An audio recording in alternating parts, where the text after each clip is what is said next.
Адамдар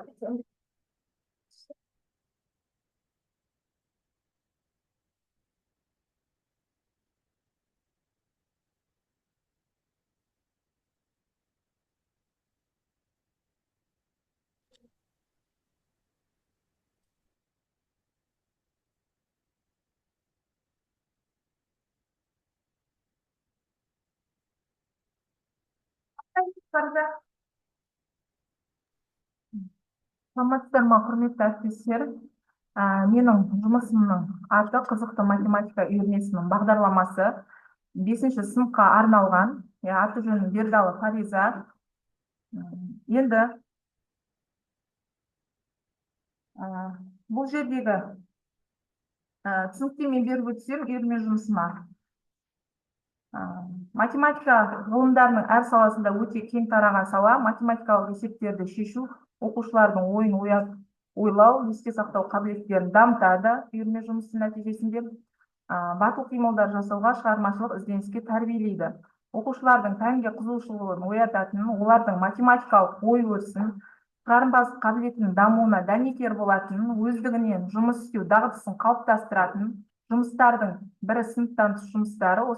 Сонымен қатар ол оқушының математикалық дайындығының ең жоғарғы салаға көтерілуіне мүмкіндік туғызатыны мәлім. Үйірме жұмысының одан кейінгі айтатын мақсатым, үйірменің мақсаты оқушылардың математикаға қызығушылығын арттыру. Негізгі мақсат оқушылардың интеллектуалдық ойын дамыту, математикадан алған білімдерін тереңдету, қиын және стандартты емес есептерді шешуге баулу. Міндеттері ақыл-ой еңбегін мәдениетіне енетін дағдылар мен тәсілдерді, олардың іс-әрекеттің басқа салаларына қолдануды, білімді өз бетімен меңгеру іскерлігін қалыптастыру. Бірінші міндеті. Екінші міндеті әртүрлі типтегі есептерді шешумен таныстыру. Үшінші, оқушының шығармашылық ойлауы, ақпаратқа сыни көзқарасы, ізденушілік қабілетін қалыптастыру. Төртіншісі міндеті логикалық жолмен дәлелдеу білуге, алған білімдері бойынша тиісті қорытынды жасауға, өздері игерген есеп шығару дағдыларын іс жүзінде қолдана білуге жаттықтыру.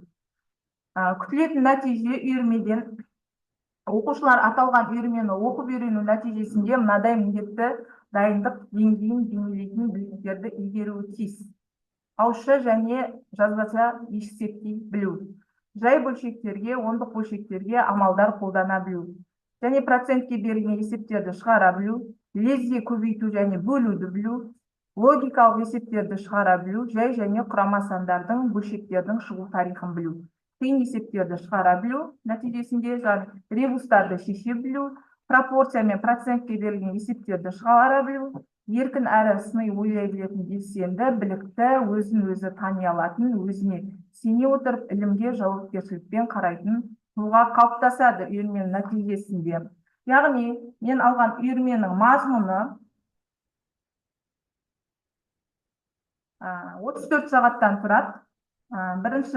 Бірінші бөлім сан сырына саяхат 8 сағаттан тұрады. Яғни ол жерде адамның сандарды алғашқы жазу тәсілі, санау тарихына кіріспе мағлұматтар, екінші тақырыбы логикалық есептер шығару, үшінші тақырып арифметикалық ребустар, төртінші тақырыбы әртүрлі есептер шығару және математикалық ойындар деген тақырыптан тұрады бөлім. Екінші бөлімі рационал сандар, ол да 8 сағаттан тұрады. Тақырыптары бөлшектердің шығу тарихы, жай және құрама сандардың тарихы, математикалық фокустар, есептеу аспаптарының шығу және даму тарихы, математикалық тарихи есептерді шығару. Үшінші бөлім, ол да 8 сағаттан тұрады, танымдық іскерлік дағдыларды дамыту бөлімі. Ол жердегі тақырыптар түрлі математикалық ойындар, математикалық тарихи викториналар, теңдеу құруға есептер шығару, математикалық жұмбақтарды шешу, көңілді сайыс, пропорция және процентке есептер шығару. Соңғы бөлім, ол жерде математика адам өмірінде деп айтылады, яғни ол жерде 10 сағаттан тұрады. Тақырыптары теңдеу құруға есептер шығару, математиканың адам өміріндегі тарихи маңызы, математикалық эстафета, математикалық софизм, қиын есептер шығару және қорытынды сабақ. Ұйымдастыру формасы үйірменің ойын, шығармашылық жұмыс, ұжымдық оқыту әдістері, зерттеу және реферат тағы да басқа түрлерде ұйымдастырылады. осы үйірме нәтижесінде менің оқушыларға қатыстырып сайыстарға алған жүлделері мына жерде көрсетілген.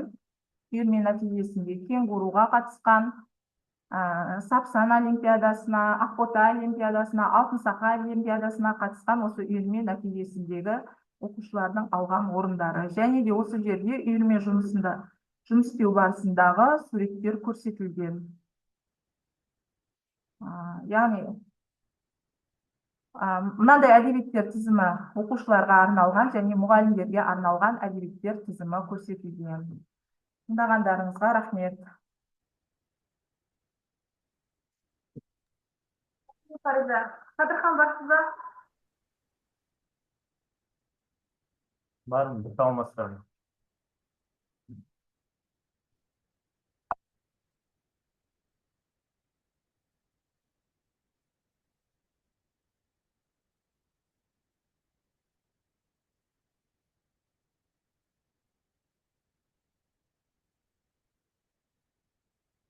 Саламатсыздар ма?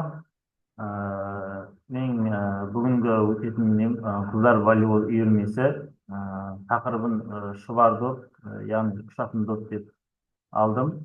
Менің толық аты-жөнім Жандәулет Қадырхан Қайратұлы, нөмірі 220 орта мектебінің дене шынықтыру пәнінің мұғалімімін.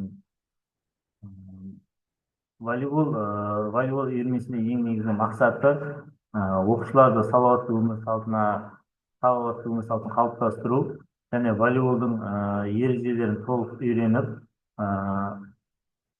үйреніп, оларды алға қарай дамыту. Оқушылар волейбол ойынын үйрену арқылы олар деңгейлерін жоғарылатады. Және де дене шынықтыру сабағында волейбол ойынын тиімді тәсілдері арқылы үйренеді. Оқушылардың волейбол үйірмесінде атқаратын міндеттері оқушылардың мүмкіндіктерін ескере отырып, оларды допты ойынға қосу, допты қабылдау техникаларын қалыптастырады. Және де волейбол ойынының тиімді әдіс тәсілдерін іздестіріп, нәтижелерін үйірме арқылы көрсетеді. Және де волейбол үйірмесінің үшінші міндеті түрлі деңгейдегі жарыстарға қатысып, олардың тәжірибе алмасу болып саналады. Және де волейбол үйірмесінің бағдарламасының іске асыру жолдары волейболдың ойынын толық түсінетін оқушылар, физикалық және техникалық, тактикалық тұрғыдан дайын болады оқушылар. Волейболға деген ынтасы, оң көзқарасы мен қызығушылықтары қалыптасады. Және оқушылар волейбол үйірмесінде нені үйренеді?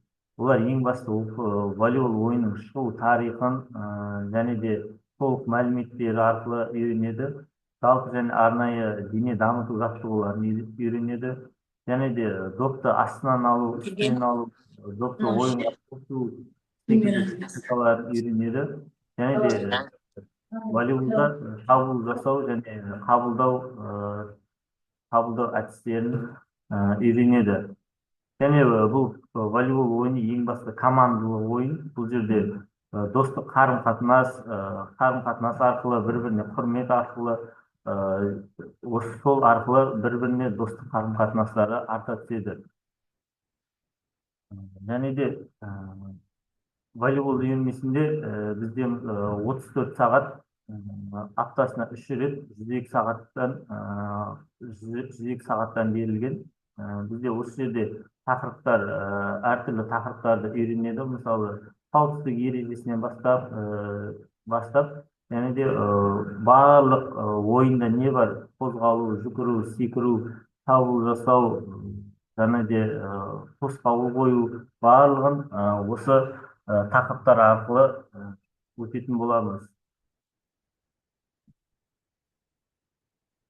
Және де волейбол үйірмесінің барысында оқушылар қыздар арасында ең бастысы 5 пен 6 сыныптар арасында 32 қыз қатысады дәл қазір.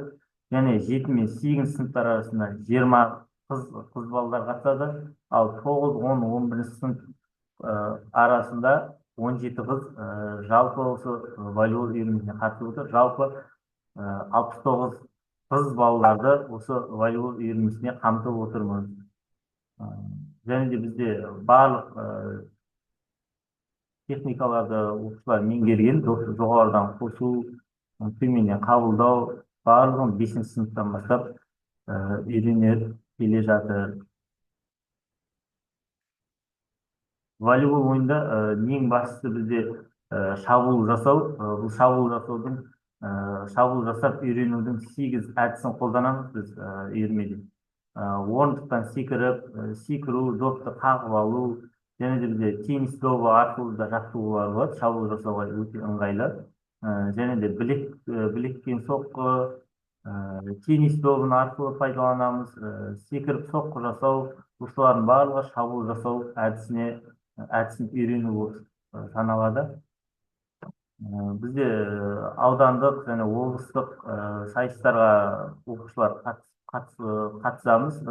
Нәтижесінде барлық аудандық ұлттық мектеп лигасына, аудандық спартакиадаға қатысып келе жатырмыз. 5 пен 6 сыныптар аудандық мектеп лигасынан 3-ші орын иеленген, 7 мен 8 сыныптың оқушы қыздары 2-ші орынды иеленген ұлттық мектеп лигасынан, және де аудандық спартакиада жарысында 1-ші орынды иеленіп, облысқа жолдама алған, және де ұлттық мектеп лигасының 9-10 сынып оқушыларда 2-ші орын иеленіп, осындай жетістіктерге жетіп жатырмыз.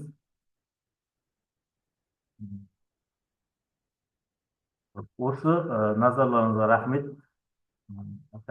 Рахмет. Рахмет, Сабырхан. Келесі бізде Әйгерім апай қайтадан қосатын шығармыз, өйткені уақытымыз аз қалды, сохранить етіп үлгермейміз, әріптестер.